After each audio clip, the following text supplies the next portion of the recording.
All right, guys, so today we've got two components. We've got our strength or our gain component, and then we have our metabolic conditioning component, which is gonna be sustained work for today. So for your strength or your gain component, we're gonna go every 90 seconds for 6 total sets. Technique will identify how heavy you get for today. You're gonna do 2 split jerks with a 2-second pause in the receiving position. So really focus on what's happening in the receiving position before you reestablish that start position. Again, feel it, move throughout, make sure that the weight's movable so you can really focus on your receiving for your split jerks. Once you guys are done with that, our metabolic conditioning is going to be sustained work. We're looking at 15 minutes of sustainable work at an AMRAP style, so as many reps and rounds as possible. 10 shoulder to overhead, 95-65, push press, strict press, push jerk. 25 air squats, 12 pull-ups, 25 sit-ups. So again, in this, we're gonna look for intra-set repeatability. So throughout the entire AMRAP, all of your sets should try and match with it. All right, have fun, you guys, get at it.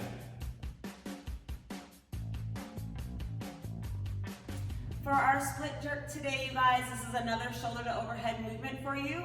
Again, we'll be starting with our feet underneath our hips. Your PVC or barbell will start in your front rack position. Elbows are slightly in front of the barbell and pressing out. We have a nice active torso and midline. Josh is going to actively pull his glutes to his heels, drive up from the ground, and punch, landing in his split position. In this position, we want to make sure that we have a nice strong base. To ensure that we do that, we have a wider, almost squat stance position. Your front foot, your shin is nice and vertical, and your back foot, your knee is underneath your hip, landing on the top part of your toe for stability. He's going to clutch himself by pressing his front foot back and his back foot forward, and then the barbell will come down. One more time. Very good. Thank you.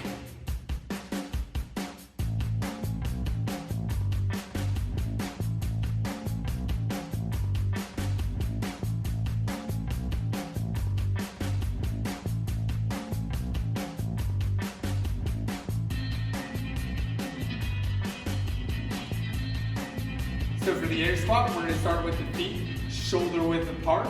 Toes are gonna be pointed relatively forward. Keeping the belly nice and tight. We're gonna keep the head neutral and send the hips back and down in one motion. Think of closing the car door. And then I'm gonna sit down.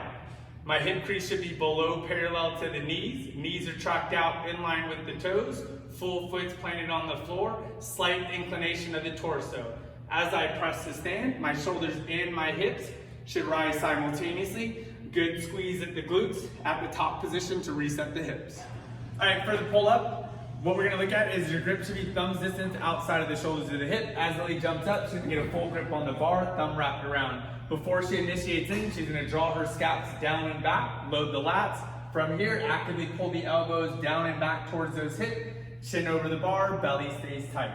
You can go into a kipping one if need be, actively press, kip up, push away from the bar, back into your next repetition. All right, for the bent over row, again, targeting our back, we're gonna hinge over at the hip, pick our dumbbells up. From here, unlock the knees, send the hips back as far as we can to find tension in the glutes and the hamstrings. Keeping the shoulders tight, we're gonna pull the elbows straight back past the torso, good squeeze of the upper back, and then slowly control the dumbbells back down. Keep the dumbbells over the center of the body as much as possible throughout. Here we have a body row using a yoga mat. You can also use a towel and a doorway as well. From here, just drape it over, close the door, pull the slack out. Make sure that you can actually support your weight before you go into this movement. From here, we're simply gonna grab the hands in a neutral grip position. Lily's gonna step her feet out forward, out in front. Lean back, arms are gonna remain straight with the belly tight, the shoulders in line with hips and knees. She's gonna actively pull the elbows past the torso. Good squeeze of that mid upper back. Torso should about make contact with your mat. Body row. For your sit-ups today, we want to start with feet connected to the floor, slight bend in the knee, shoulder blades are connected to the ground, arms are up overhead. We're going to drive our torso up, pulling our belly button towards our spine, using our arms to get our torso up. We want to end with shoulders crossing the crease of the hip, making sure that the shoulder blades hit the ground each time for each rep.